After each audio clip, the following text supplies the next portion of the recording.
पेशवाई, नागा साधुओं के रहस्यों और सनातन की बात हो रही थी, तब ये आईटी वाले बाबा खूब सुर्खियां बटोर रहे थे। सोशल मीडिया पे वायरल हुए, लोगों ने इनके कुछ बयान सुने, लोगों ने कहा गजब बाबा है, बहुत अच्छी बात बोलते हैं। आईआईटी बॉम्बे से डिग्री, एरोस्पेस इंजीनियरिंग और कनाडा में लाखों का पैकेज, महाकुंभ में पहुंचे अभय सिंह, यानी आईआईटी बाबा की यही यूएसपी थी। लोग हैरान थे कि कैसे एक शानदार लाइफ छोड़कर आईआईटी बाबा ने अध्यात्म की राह पकड़ ली। इसी सस्पेंस ने आईआईटी बाबा को महाकुंभ में सेलिब्रिटी बना दिया। आईआईटी बाबा भी ऐसे ऐसे बयान देने लगे कि महाकुंभ में आने वाले लोग उनके मुरीद होते चले गए। अध्यात्म को साइंस से रिलेट करते हुए आईआईटी बाबा के प्रवचन सोशल मीडिया पर वायरल होने लगे। लोग उन्हें पहुंचा हुआ बाबा समझने लगे। लेकिन कहते हैं ना कि अगर डेप्थ नहीं है, चीजों में कुछ गड़बड़ी है, मिलावट है, तो वो ज्यादा दिन तक छुपता नहीं। यही आईआईटी बाबा के साथ हो रहा है। खुद को हर विषय का प्रकांड विद्वान साबित करने के चक्कर में आईआईटी बाबा एक्सपोज होने लगे। आत्मा, परमात्मा, महादेव और अध्यात्म को विज्ञान से जोड़ते जोड़ते आईआईटी बाबा बेसिर पैर की बातें करने लगे आज की डेट में।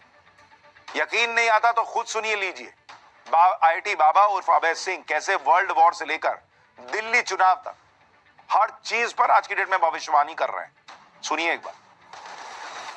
वो 3 बड़ी प्रेडिक्शंस आपके हिसाब से क्या है? वर्ल्ड वॉर बाय व्हेन चालू हो जाएगा इस ईयर के एंड में। इस साल के आखिर में वर्ल्ड वॉर शुरू हो जाएगा। 2025 के आखिर में वर्ल्ड वॉर शुरू हो जाएगा। मतलब ऐसे तो हो ही गया है काफी हद तक तो, बट वो तो उसकी शुरुआत तो रशिया यूक्रेन है या इधर इजराइल और हमास था? रशिया रुपये नहीं था ना शुरुआत तो। अच्छा भाई, अच्छा ये हो गया प्रेडिक्शन नंबर 1। 2 क्या है? इसके बारे में प्रेडिक्शन करूं मैं? कल मैं रात को इतने सारे प्रेडिक्शन किए थे। मैं तो वैसे भी कर देता हूँ ना, जैसे मान लो जैसे बीजेपी अभी कैंडिडेट बना रही है, तो मैंने उनको बोला कि अभी तुम नुपुर शर्मा को चीफ मिनिस्टर का बनाते हो दिल्ली से, तो मैं जिता दूंगा उसको। वो मेरी गारंटी है। कैसे जिताएंगे आप? वो मेरी गारंटी है ना, वो मैं कैसे भी जिताऊं। ये चीजें कहते हुए दिमाग लगाते हैं ना कि पॉलिटिकली करेक्ट हूं कि नहीं हूं, सही कह रहा हूं कि नहीं कह रहा हूं, ऐसा दिमाग लगाते हैं आप? ये सब नहीं सोचते? नहीं, मैं महादेव ने मेरे को डायरेक्टली बोला है ना कि तेरे को डरने की जरूरत नहीं है, क्योंकि सारी नॉलेज जो है उसी मोमेंट में है और तेरे अंदर ही है। तो तेरे को तू उस मोमेंट में जाना और तेरे को जो जवाब देने हैं ना वो अपने आप अंदर से आ जाएंगे। आईआईटी बाबा बार बार दावा कर रहे हैं कि महादेव उनसे सब बुला रहे हैं। वो कह रहे हैं इस साल के अंत में 3rd वर्ल्ड वॉर हो जाएगा। दिल्ली में उन्होंने पता नहीं बीजेपी में किसको कह दिया कि नुपुर शर्मा को टिकट दो तो मैं चुनाव जितवा दूंगा। यानी जो बातें वो कह रहे हैं अब उसमें लोगों को संदेह होने लगा कि बॉस सही कह भी रहे हैं या नहीं। और सिर्फ बातें ही क्यों, आईआईटी बाबा की बॉडी लैंग्वेज, उनके चेहरे पर बेवजह की हंसी और आंखों में अजब गजब मूवमेंट भी नोटिस किया जाने लगा।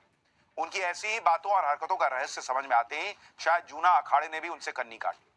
शुरुआत में अभय सिंह की इसी मनोदशा और बॉडी लैंग्वेज को जूना अखाड़े के जो सन्यासी अध्यात्म की उच्च अवस्था मान रहे थे, अब वही अभय सिंह को महाकुंभ से निकल लेने का आदेश दे रहे हैं। पहले जो लोग आईआईटी बाबा की बातों को ज्ञान का सागर बता रहे थे, वही लोग कह रहे हैं कि आईआईटी बाबा का तो मानसिक संतुलन गड़बड़ है। नवभारत से बातचीत में आईआईटी बाबा क्लेम कर रहे हैं कि उनका महादेव से सीधा कनेक्शन है। वो कह रहे हैं कि उन्होंने बैठे बैठे T20 वर्ल्ड कप में टीम इंडिया को चैंपियन बनवाया था। वो कह रहे हैं कि भारतीय ग्रैंड मास्टर डी गुकेश जो शतरंज के वर्ल्ड चैंपियन बने हैं, वो भी आईआईटी बाबा के चमत्कार से बने।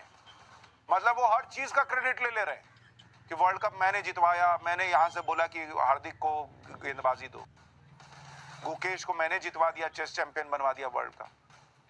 आप सुनिए आईआईटी बाबा की बातें, हर कोई सुनकर ऐसी बातें कर रहा है। सुनिए जरा।